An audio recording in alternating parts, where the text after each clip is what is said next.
But there's one other aspect to this as well, and that is, the preparedness of governments to deal with some sharp economic slowdown. When they've been through COVID, they borrowed enormous amounts. Quantitative easing was out there. They've now got interest rates higher. It's just whether governments are prepared for an economic slowdown. Yeah, look, that's a very good point. And I don't think they really are. I mean, they basically blew so much money, I would say massively, excessively, on COVID support packages.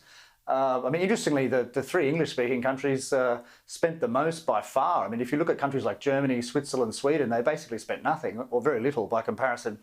So I don't know why that's the case, but Australia and the US really borrowed.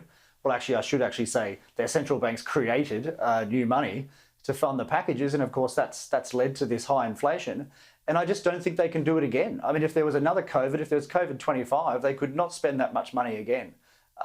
So it's a real problem. As you suggest, if there is a downturn, I mean, how are they going to borrow the same amount? It was cheap in the past when interest rates were 2%, but now they're much more. So it has a huge impact on the budget.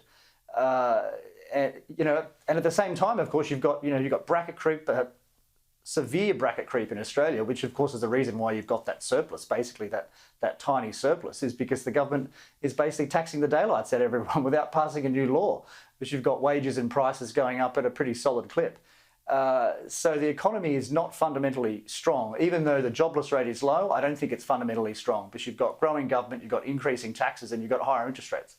Yeah, I'll tell you what, it's always good to have a chat to you about this, because it's really good perspective. And Adam Creighton in Washington, we'll chat to you again very shortly.